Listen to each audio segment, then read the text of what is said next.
Scott Talley from Network and Action Headquarters in Houston, Texas. And today we're with Jory Fisher from Bel Air, Maryland, outside of the Baltimore area. How are you, Jory? I'm doing great. It's always good to speak with you, Scott. It's good to see you. So we're going to jump in and talk a little bit about your background, which is rich. I mean, if we had time, we could talk all day about everything you've done in your life, but you are a graduate of the University of Virginia, correct? UVA Law School, that's UVA correct. Law School, no hair on that, and practiced law for how many years? Almost 30. Wow. Well, Yeah. I started when you were 10, of course. You were. Oh, yeah, that's it. Actually, I was in the federal government for 5 years before I went to law school. Wow. And Yeah. so you practiced law and then you opened up a coaching practice, right? Yes, I actually started that coaching practice while I was an attorney, and I was coaching primarily law students and helping them with their legal career. And then my husband and I moved to Maryland because Dave got an offer we couldn't refuse. And it's like, whoa, we weren't expecting to leave Lynchburg, Virginia. But we got this nice offer to come to the Baltimore area, and he's working with Johns Hopkins now. So that's when I had to make the decision, do I want to stop practicing law or try to open up a law practice once I get to Maryland? Chose not to do that. I mean, it's a huge deal. You got to take the bar all over again. And so I got into full-time coaching at that point. That was 2012. That's awesome. And so then you segued your business a little bit. You weren't just coaching law students, you were coaching all types of businesses, right?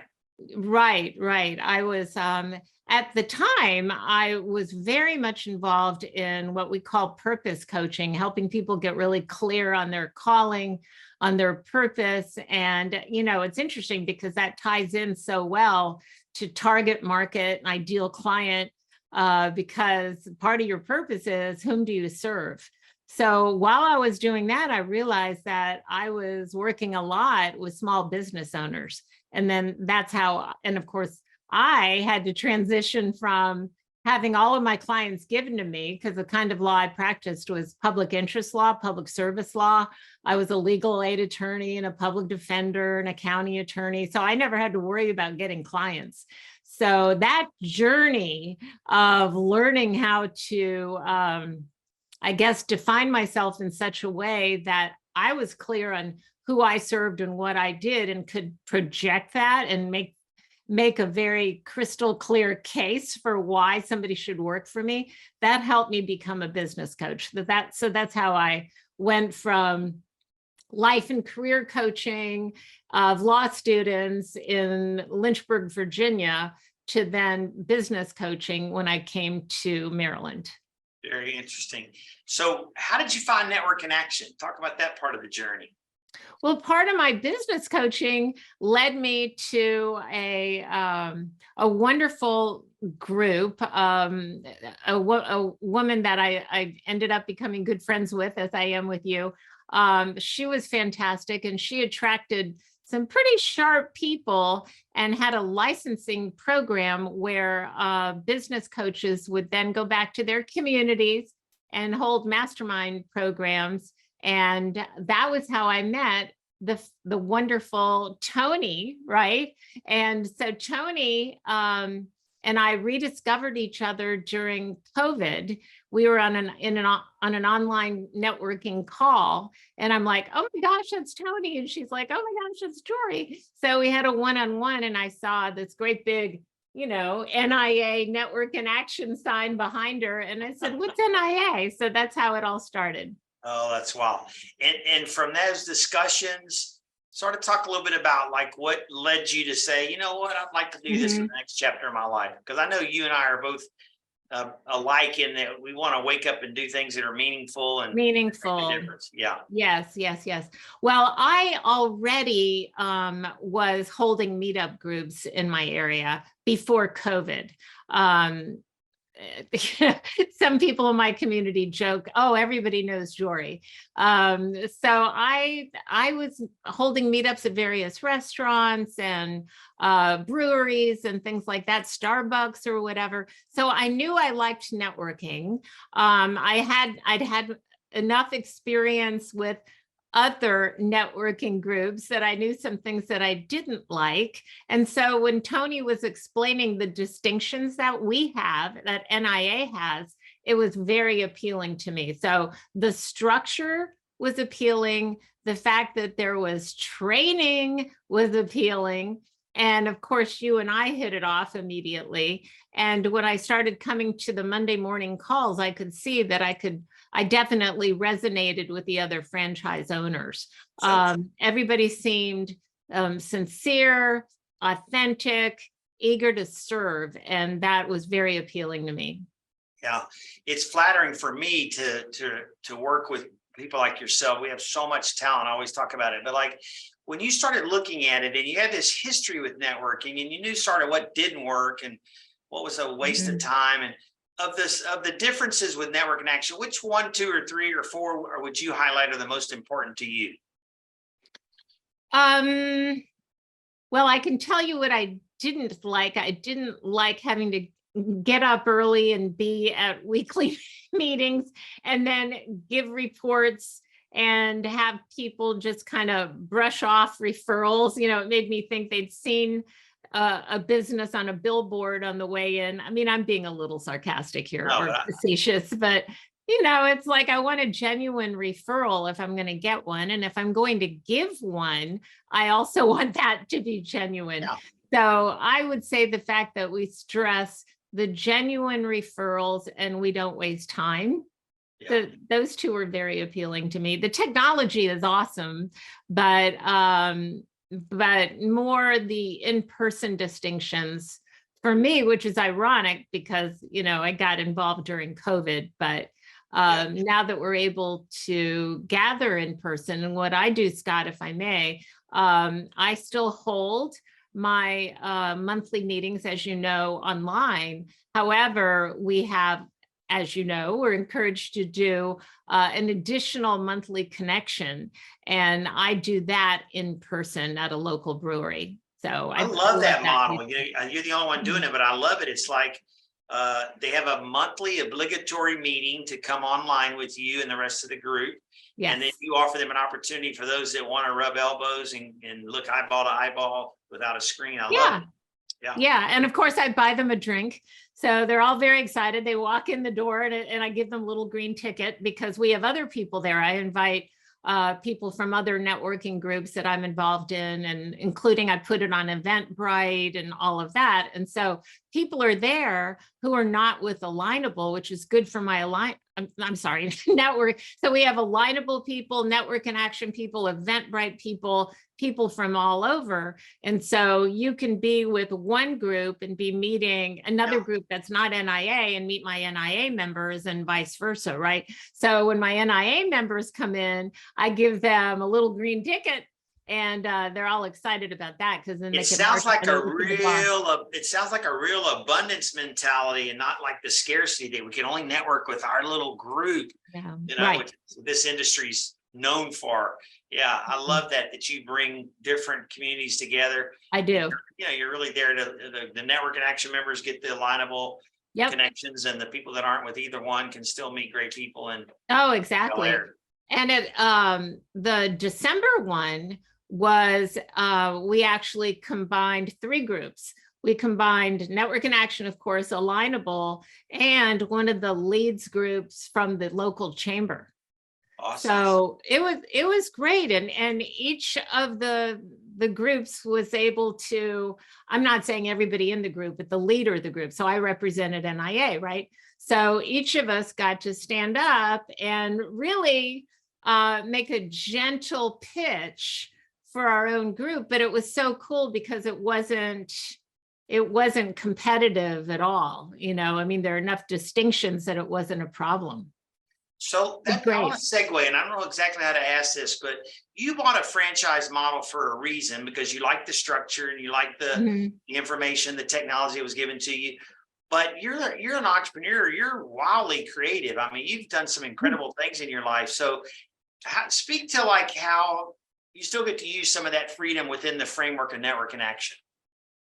I do. Well, I mean, we've talked about it a little bit. I know that there were a lot of people, probably the majority of people, right, who were holding their meetings, their monthly meetings, required meetings online during COVID. But then when things opened up, and we were later in Maryland, our governor held off until what, June of, was it 2021? I've lost track. But we weren't allowed to meet in person for a long time anyway.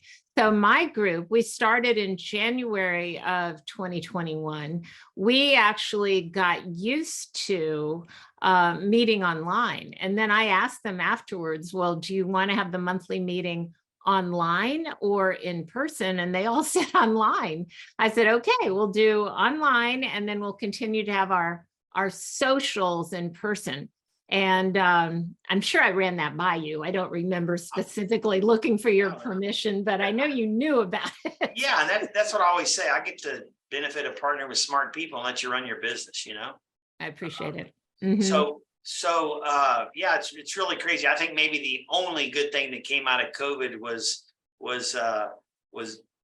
Zoom and the ability to still connect during that horrible time. So right. Why do you think networking is important to a business owner? And like you say, you have a lot of experience with it. Well, I work mostly with small business owners. I'm not, I don't know that I have any members in my group who are with big companies, unless you say, oh, well, Edward Jones is a big company. Yes. However, the person who's in my group is responsible for his own book of business. So let's just call everybody a small business owner. The largest would be medium-sized business owner. And I think it's really easy, especially for those who are solopreneurs, to become isolated. And you know what? You get into this malaise. I think even introverts do. I'm really big on personality science, and I am an extrovert, but I'm not an extreme extrovert. I mean, literally an MBTI, I'm like over the line by, I don't know, 10 points or so, but not all the way over to 30. And it's very easy to, whether you're an introvert or an extrovert, to just get, you just start, you get too introspective, I think, and you just think too much about your business, yourself. You don't get to run ideas by other people as much. And I mean, even having a one-on-one call via Zoom is amazingly productive and energizing. Like you and I are doing now. Yeah. And I think we need to do that in order to get fresh ideas and absolutely to think about serving other people. Oh, you mentioned what else I like. Well, the community service project piece really stood out to me, right? So I love that. And what we're doing is we're waiting for the construction to actually finish, but we're going to be helping. It's called Choose Hope, and it's an organization that helps pregnant women and their families. It can be the entire family, helps them get through some very challenging decisions and very challenging times. So that is what our group has chosen to do, is help them move from one building to another. So I love the community service aspect of it. That's awesome. I'm glad you brought that up, and talk a little bit about how your members responded to that. Do you see a deeper connection and commitment once they started working on that? Well, our accountant actually has gotten together with the director of Choose Hope and has volunteered his accounting services to them for free. Wow. Isn't that something? That's awesome. That's awesome. So that's a big example. So I'll be able to tell you more once we actually help them with the move, but their move date keeps getting extended, which is why we haven't done it yet. But another thing that I did, and again, this is probably something I told you about was I have the Young Life director is a member of our, and not the, obviously that's a nonprofit, and he's a member of our group. And they're going to be doing a classic golf tournament in the spring. And he hopes to get some help from us for the Oh, golf tournament. yeah, it's really great. I love having the nonprofits in the group. They Right. have needs, so they become great referral partners. That's for sure. Mhm. Tell me, Oh, yeah. I know you have a bunch of them, but tell me one or two favorite stories, some success story about a member. Maybe not it's about a referral, but you've already told us one with the CPA. Yeah. Well, excuse me, our real estate group, they're giving a lot of referrals to each other. So we're talking the mortgage broker, the home inspector, and the residential real estate agent.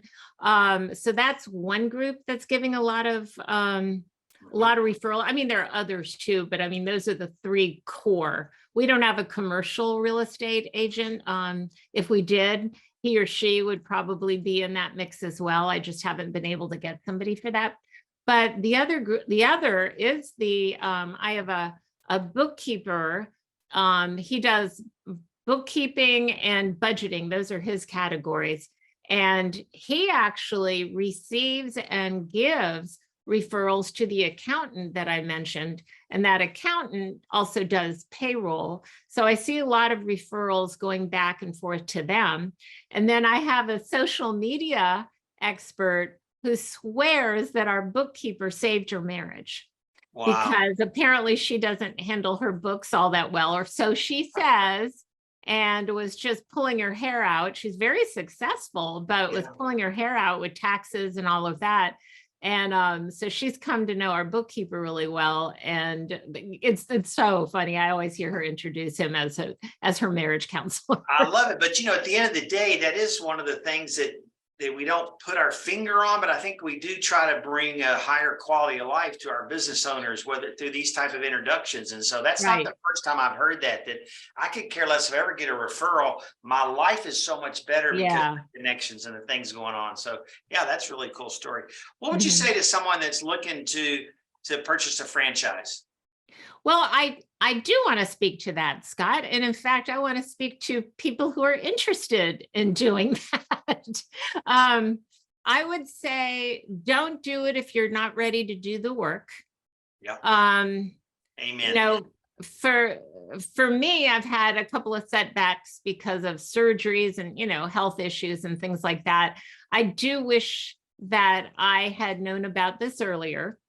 But I don't have regrets. I appreciate how supportive you've been of me, and everybody in the community has been of me, even with my health situation. And, we have a couple of other people in our group who've gone through some challenging times, whether it's the death of a spouse or their own health situation. I just love how our group really supports them. So that is one thing that I would tell a franchise owner, or an additional thing I would tell a prospective franchise owner, is be prepared to do the work. And if something happens, like you have to have surgery, or, maybe somebody in your family gets really sick and you need to be a caretaker, you, Scott, and the entire community, in my opinion, is going to be very supportive. And I love that. So though I wish that I'd known about you earlier, about NIA earlier, and that you and I had gotten to know each other earlier, absolutely, and your whole family. I would definitely say that, no time is a bad time as long as you're able to do the work, but don't expect to get into this and, just wait for the phone to ring. I always say you don't hang out by the mailbox and wait for money to come in. You got okay. Right. You got to get out and work. That's good. That's a good point. And your heart's got to be in the right place. On a scale of 1 to 10, 10 being the highest, where would you say this is in terms of giving you satisfaction in the time that you're working on your franchise, vis-a-vis things you've done in your life?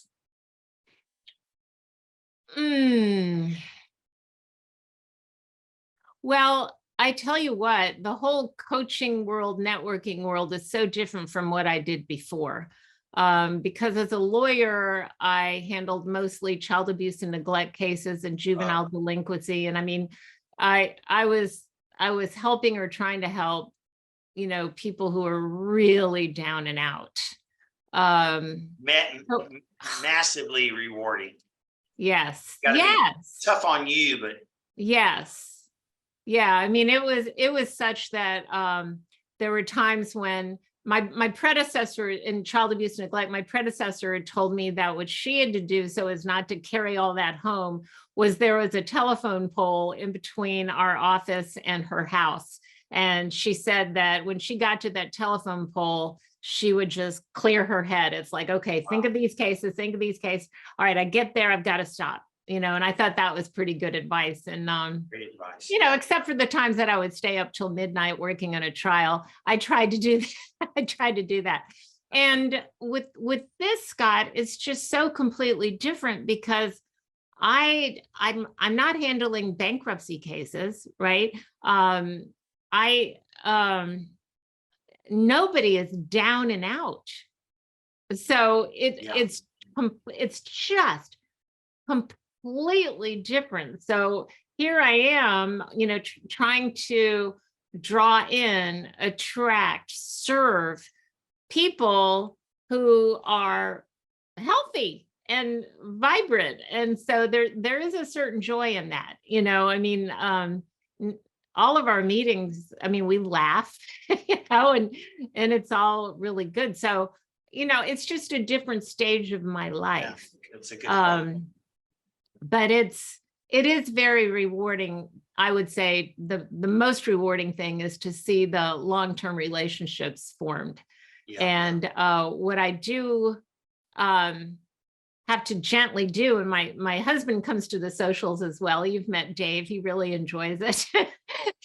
I don't know what he likes more, the free beer or the little green ticket or meeting with everybody. But he'll notice, he'll say, Jory, your group isn't network. It's like my NIA members have formed such a tight bond that it's so easy if you're the least bit introverted to just want to hang out with people, right? And so that's why I like to do exercises where we mix it up. So what I do, let's say it's we're usually 3:30 to 6:30 for our social. It's kind of long, but so the first hour and the last hour are free for all, but there's an hour in between where I have coaching questions, and I use cards, and it's like, oh no, here come the cards, and it's kind of like what I would do in a breakout room, right?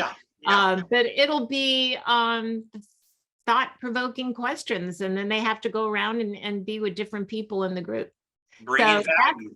Yes. Bring value. Yeah. Yes. And it's to help prevent them from hanging out with the same people all 3 hours. Yeah. And just telling war stories. I love it. What would you say, and it may not be anything, but is there anything you would do different if you had this to start over again, other than start many years before? I feel the same way, by the way. I wish I had started this at 35, but anything you would do different? I would have worked even harder starting out of the gate, but it's so, you don't know what you don't know. And you did tell me that, right? Because and by harder, what I mean is try to grow the group faster. I mean, I was really excited and going gangbusters, until a little health thing happened. And it took the wind out of my sails. And then when that happens, it's a little bit hard to get going as much. But, with the sailboat, you do the tacking. And so I just had to readjust. I think for me, the point of this, though, is it in spite of, I mean, we don't have to get into this stuff, sure, in spite of some very serious adversity that you're being humble and sort of poo-pooing, but in spite of some really big adversity and COVID, you've been able to bring a community together. They love being with each other. You're making a difference in the world. And hey, what's wrong with that? That's right. So I love it. You have me for a long time, Scott. Well, I love that. And thank you so much for taking time to do this today. Glad to do it, Scott. Thank you.